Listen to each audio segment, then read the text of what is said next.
Hello everyone, I am doctor Swati और आज के वीडियो में हम भारतीय राज व्यवस्था और शासन से संबंधित यानी इंडियन पॉलिटी से रिलेटेड कुछ मोस्ट इम्पॉर्टेंट क्वेश्चन जो प्रीवियस ईयर में पूछे गए हैं वो सॉल्व करेंगे।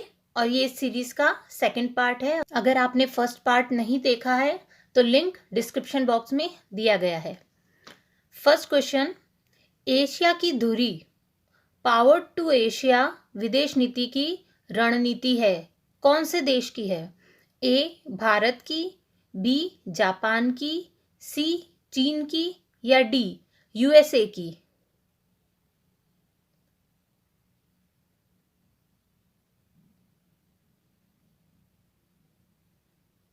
इसका राइट आंसर हो जाएगा डी यूएसए की।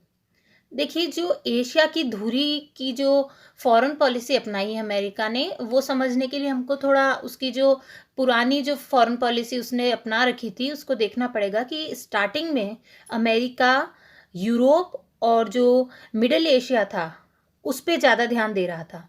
लेकिन जब 1990 के बाद सोवियत संघ का जो पतन हुआ और जो ग्लोबलाइजेशन हुआ है, चीन का जो एकदम से उदय हुआ, उसने जो सारा जो बैलेंस बना हुआ था उसको बदलना शुरू कर दिया था। तो ऐसी सिचुएशन से निकलने के लिए अमेरिका ने अपनी फॉरेन पॉलिसी में थोड़ा चेंज किया और उसने संपूर्ण एशिया पर अपना ध्यान केंद्रित कर दिया। ये जो एशिया को धुरी बनाने की नीति है, ये ओबामा प्रशासन की देन हम कह सकते हैं। और देखिए, मैप में देखते हैं कि इस पॉलिसी के अंदर अमेरिका ये जो एशिया है इसके वेस्टर्न एरिया से लेकर इंडिया तक और ये जो प्रशांत और हिंद महासागर है इनके जो बीच में का ये एरिया है इस पर स्पेशली अपना ध्यान केंद्रित कर रहा है। नेक्स्ट क्वेश्चन, लैरी प्रेसलर निम्न में से किससे संबंधित है? आरएस प्री 1994 में पूछा गया था ये क्वेश्चन। ए पाकिस्तान को संयुक्त राज्य की सैनिक सहायता पर प्रतिबंध की समाप्ति का समर्थन, बी संयुक्त राज्य पाकिस्तान के मधुर संबंध को सशक्त बनाना, सी क्लिंटन द्वारा प्रस्तावित पाकिस्तान को सैनिक सहायता की आलोचना या डी राष्ट्रपति निर्वाचन हेतु प्रत्याशी की घोषणा।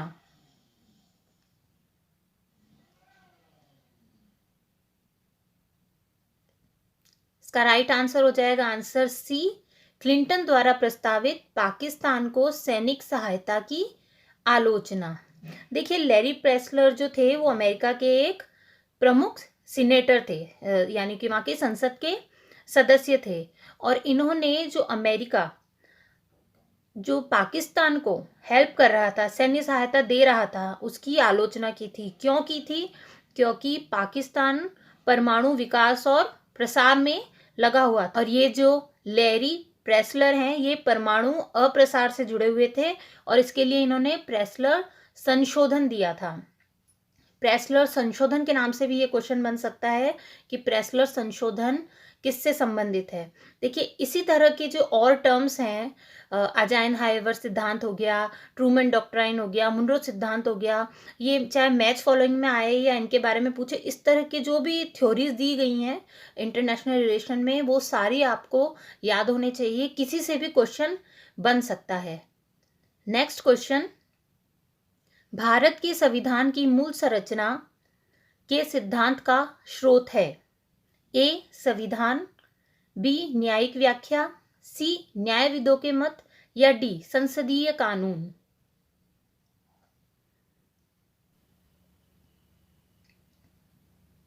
इसका राइट आंसर हो जाएगा बी न्यायिक व्याख्या, यानी कि जुडिशियल इंटरप्रिटेशन। देखिए, ये जो पूरा मामला है ये किस बात से संबंधित है, उम्मीद करती हूँ आप लोगों को पता होगा क्योंकि बहुत ही इम्पोर्टेंट केस कहा जाता है। देखिए, जो केशवानंद भारती बनाम भारतीय संघ का जो वाद है जो 1973 में हुआ था और जस्टिस सीकरी ने ये जो मूल संरचना या बुनियादी ढांचा है इस थ्योरी की व्याख्या की थी। इसमें बेसिकली ये बात कही गई है कि जो संविधान की मूल संरचना है वो संसद के द्वारा संशोधित नहीं की जा सकेगी, ये स्पेशली इस वाद में कहा गया था। और जो इसका जो अप्रूवल या अनुमोदन कह सकते हैं वो मिनर्वा मिल्स केस में किया गया था। नेक्स्ट क्वेश्चन, भारतीय संविधान का अभिभावकत्व निहित है? ए राष्ट्रपति में, बी लोकसभा में, सी सर्वोच्च न्यायालय में या डी मंत्रिमंडल में? यूपीपीसीएस मेंस में ये क्वेश्चन पूछा गया था 2015 में।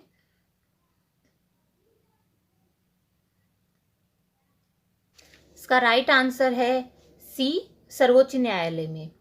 देखिए, कॉन्स्टिट्यूशन का जो अभिभावक तत्व यानी कि एक तरह से हम गार्जियन कह सकते हैं, वो सर्वोच्च न्यायालय को बनाया गया है। और इसके जो स्पेशली 3 आर्टिकल हैं जिसमें संविधान की व्याख्या करने का अंतिम अधिकार सर्वोच्च न्यायालय को दिया गया है। वो कौन से आर्टिकल्स हैं? आर्टिकल 132 है, आर्टिकल 133 है, आर्टिकल 228 है। ये आर्टिकल भी इंपॉर्टेंट है, याद रखने हैं। नेक्स्ट क्वेश्चन, व्यक्तिगत स्वतंत्रता के अधिकार के लिए निम्नलिखित में से कौन सी रिट या याचिका दायर की जा सकती है? Option A mandamus, B quo warranto, C habeas corpus या डी सर्टियोरेरी?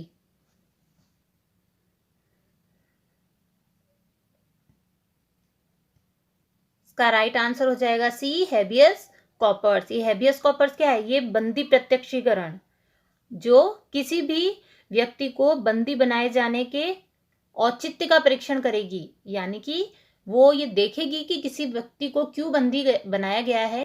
बंदी को न्यायालय के समक्ष प्रस्तुत किया जाता है। नेक्स्ट क्वेश्चन, भारत के संविधान के उद्देश्यों में से एक के रूप में आर्थिक न्याय का किसमें उपबंध किया गया है?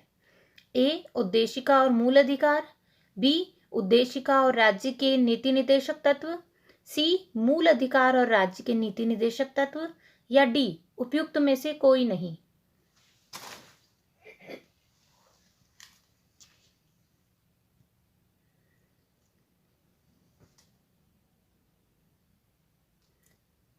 राइट आंसर है बी। देखिए, जो भारतीय संविधान की जो उद्देशिका है उसमें मेनली 3 तरह के जस्टिस की व्यवस्था की गई है, सामाजिक, आर्थिक और राजनीतिक।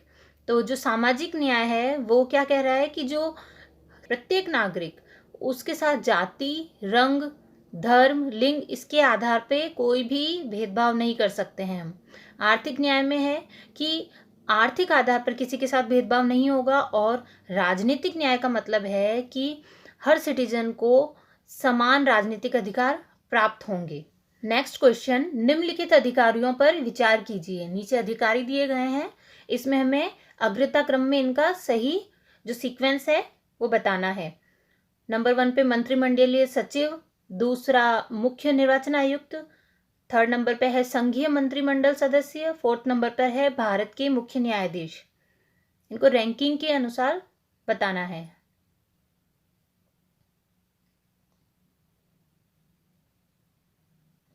इसका राइट आंसर है सी 4, 3, 2, 1। यानी कि सबसे ऊपर आते हैं भारत के मुख्य न्यायाधीश, फिर आते हैं संघीय मंत्रिमंडल के सदस्य, फिर है मुख्य निर्वाचन आयुक्त और सबसे लास्ट में है मंत्रिमंडल सचिव। यहाँ जो अधिकारी दिए गए हैं उसके क्रम के अनुसार। नेक्स्ट क्वेश्चन है, सुमेलित कीजिए। एक तरफ आर्टिकल दिए गए हैं और उन्हें हमें सुमेलित करना है।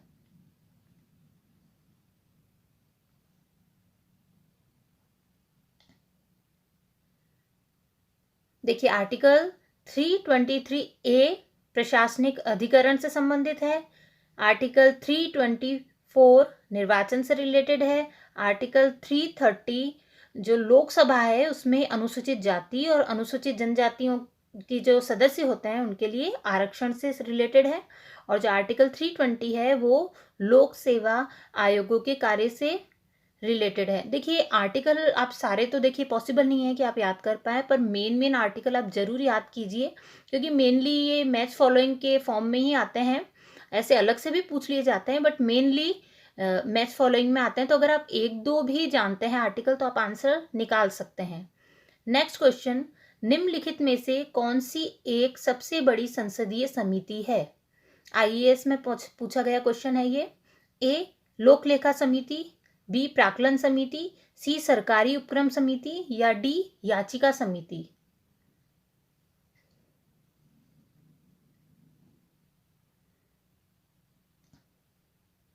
इसका राइट आंसर है बी, प्राक्कलन समिति।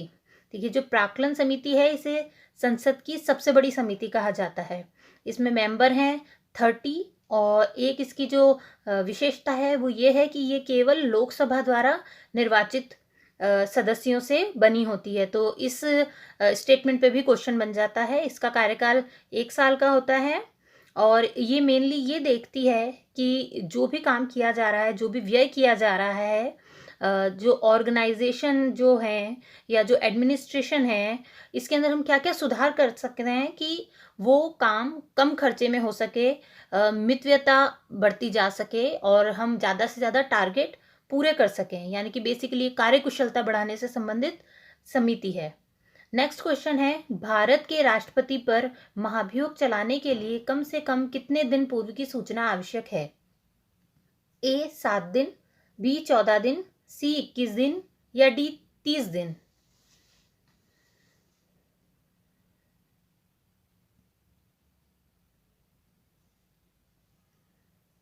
राइट आंसर है बी, 14 दिन। देखिए, आर्टिकल 61(2) के अनुसार जब तक 14 दिन की रिटन इंफॉर्मेशन पे, अग्रिम सूचना पर, एडवांस में सूचना नहीं देते हैं, 14 दिन पूर्व नहीं रखा जाता है, तो इसे वैलिड नहीं माना जाता है। नेक्स्ट पार्ट में और क्वेश्चन सॉल्व करेंगे। अगर आपको वीडियो पसंद आ रहे हो तो प्लीज़ चैनल को सब्सक्राइब करिए, लाइक करिए। Thanks for watching.